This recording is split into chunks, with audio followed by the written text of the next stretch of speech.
কিমান আৰু ঘৰতে ৰান্ধি থাকিম। হে ৰাইজ, ডিব্ৰুগড় সৰোবৰ পৰ্টিকত চলি আছে আছামিজ ফুড ফেষ্টিভেল। চ' এক্সপ্ল'ৰ কৰোঁ আহক। বহুত দিন হ'ল বাহিৰত একো খাবলৈ যোৱাও হোৱা নাছিল আৰু এনেকুৱা যদি আছামিজ ষ্টাইলৰ ফুড বুফে থাকে তাতকে আৰু কি লাগে।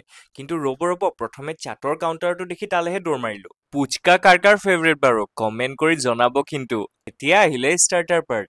পিঠা পনাও আছিলে কিন্তু সেইটো পাৰ্ট স্কিপ কৰিলোঁ কাৰণ ষ্টাৰ্টাৰত কোনোদিনে সৰু মাছৰ ক্ৰিস্পি ফ্ৰাই খাই পোৱা নাছিলোঁ।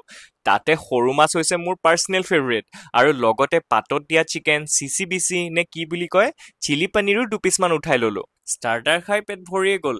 আপোনালোকৰো এনেকুৱা হয় নেকি বাৰু? তথাপিও লোভ সামৰিব নোৱাৰি মেইন কৰ্চৰ ফালে গ'লোঁ।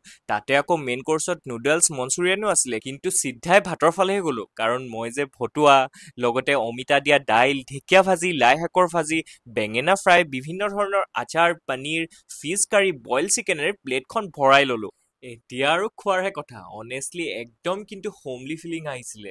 আজি কিন্তু লাষ্ট ডেট দেই, ডিব্ৰুগড়ত থাকিলে যাব পাৰে কিন্তু। ইমানবোৰ খায়ো ডেজাৰ্ট খাবলৈ এৰা নাই কিন্তু। ডেজাৰ্টত পুডিং, কেক, দহি বৰা, দৈ, হট গোলাপ জামুন লগতে আৰু বিভিন্ন ধৰণৰ আইটেমছ আছিলে। দুটামান তাৰে উঠাই ললোঁ। ইয়াৰ লগতে বিভিন্ন ধৰণৰ চালাড, ফ্ৰুট চালাড, মাছৰ পিটিকা, কণীৰ পিটিকাও আছিলে যোনবোৰ খাবলৈ থাকিয়েই গ'ল। এতিয়া আৰু মই একো কৈ থাকিব নোৱাৰিছোঁ। পেট ফুল, আজিলৈ যাওঁ, বাই।